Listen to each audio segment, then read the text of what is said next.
অনুশ্রী এবং ঈশানের সম্পর্কের মধ্যে ফাটল সৃষ্টি করার জন্য এবার অনুশ্রীর মনে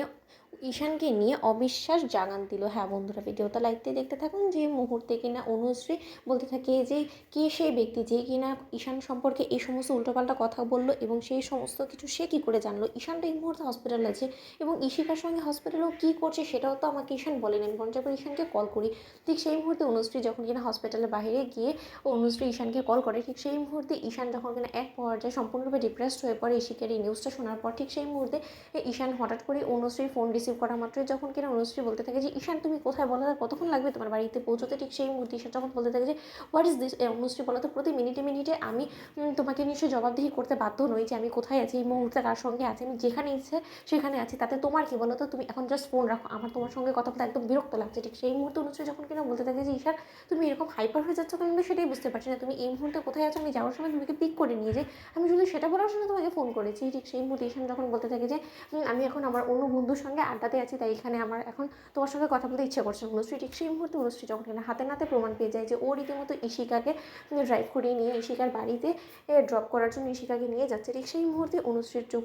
খুব চড়ক হয়ে যায় এবং অনুশ্রী বলতে থাকে যে তার মানে যে কিনা আননোন নাম্বার থেকে ফোন করে আমাকে এই সমস্ত তথ্য দিয়েছিল সে সম্পূর্ণরূপে ঠিক কথা বলছিল, কিন্তু কী এমন প্রয়োজন পড়ে গেল ঈশানের, যে ঈশান রীতিমতো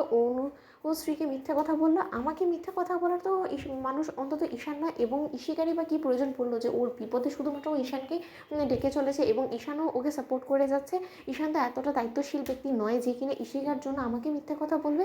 যেই করেই হোক না কেন আমাকে সত্যটা জানতেই হবে। ঠিক সেই মুহূর্তে যখন কিনা ঈশান ঈশিকাকে বাড়ি নিয়ে যেয়ে গিয়ে বলতে থাকে যে ঈশিকা তুই মাত্রা অতিরিক্ত ভেবে ফেলছিস এবং তুই দেখিস ওই রিপোর্টের মধ্যে সম্পূর্ণরূপে রিপোর্ট নেগেটিভ আসবে, আমি তোকে গ্যারেন্টি দিয়ে বলতে পারি, কারণ আমি তোকে বলতে পারি এতটুকু কথা যে আমাদের মধ্যে সেদিন রাতে সেরকম কোনো কিছুই হয়নি যার জন্য কিন্তু তুই কনসেপ্ট করতে পারিস। ঠিক সেই মুহূর্তে ঈশিকা যখন কিনা বলতে থাকে যে এখন আমার ভয় করছে, যদি এটা সত্য হয়েছে তখন আমি কী করবো, আমি কিন্তু কোনো মতেই আমার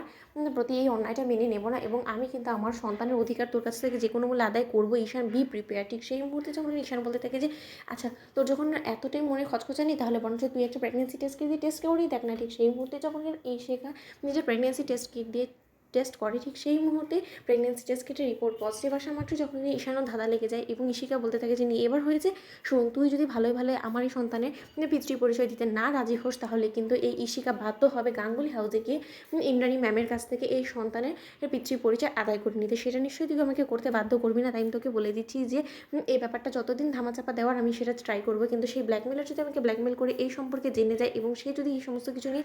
খবরের কাগজে ছাপিয়ে দেয় তাহলে সেই দায় তুই আমার কাছে কোনো মতেই মারতে পারবি না, কারণ তার জন্য সম্পূর্ণরূপে তুই দায়ী। তো বন্ধুরা লাইক এবং শেয়ার করে সাবস্ক্রাইব করতে ভুলো না।